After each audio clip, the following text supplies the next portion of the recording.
Next up is Dom Davis with Auldlang.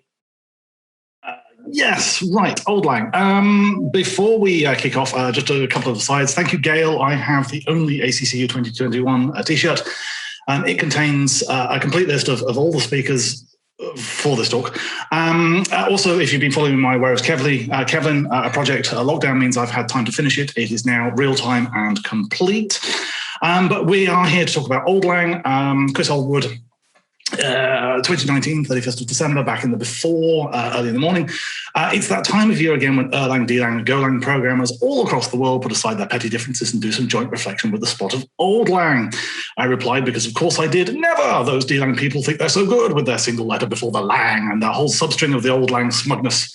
Those of us who code in Go and will fight the tyranny of D in all its forms, and I shall now go write an ESO lang called Old. And I did. This is the original Auldlang. This is the only program that we know of in existence before I started my work. And I have divined the syntax and what it does. We can go through very, very quickly. The should old acquaintance be forgot keyword is basically a while loop. A comma terminator, because Auldlang is not semicolon terminated, it's whatever you want terminated, really. So a comma in the terminator will increase the value of the current cell by 1. The AND instruction takes an argument and increases the value of the current cell by the amount specified in the argument. Now, some of these arguments are taking, sorry, some of these commands are taking an argument. And the argument is the count of characters after the instruction. So never brought to mind is the argument 21. The characters are in fact arbitrary, and you can include keywords in those characters and terminators. Question in terminator will read a string from standard in and subtract the character count of that string from the current memory cell, and then move the pointer to the right. For Auldlang sign, that's your output. It's going to do an abs on the value in the memory cell, mod 128. Characters 0 to 31 are rendered as a question mark, although I've had to change that for the output of this program. And if an argument is provided, the pointer is moved. The wheel instruction takes an argument and decrements the value of the current cell by the amount. Full stop and terminator decrements the value of the current cell. An exclamation mark and terminator will move the pointer to the right.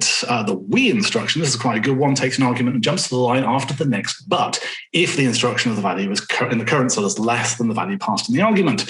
If no but exists, the program terminates, basically another while loop.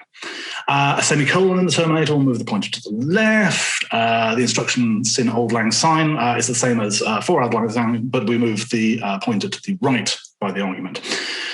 The Frey instruction throws my spell checker and keeps putting Freya in there, but that is basically doing a right move.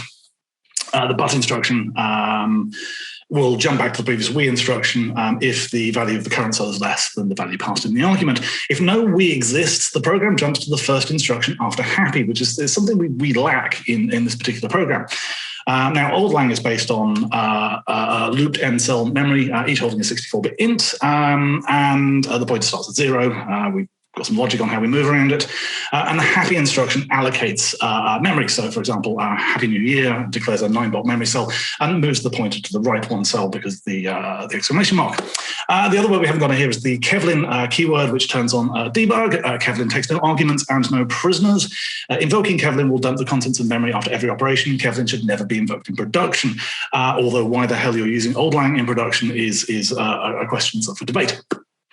When we run this program, we output the ASCII character 1, the ASCII character 2, and so on and so forth, which appears to be an empty header and then a NAC, possibly indicating it's some kind of device controller or something. I don't know. That said, without a happy line terminating in a full stop or a comma, we are never actually going to run properly. So it implies the happy line is required, and we've lost that line. So we never know how big the memory is that we were supposed to start with. We have a hello world because of course we do, but that's not fun. What we do here is we have a much more fun program. This particular program is using multiple happy statements in order to reinitialize the memory and reuse stuff. In order to be quite memory efficient. And this program actually does something useful. It outputs Auldlang sign. I am so sorry. That is astonishing. That is so wrong. It's almost right. Thank you, Dom. What's orange and invisible? No carrots.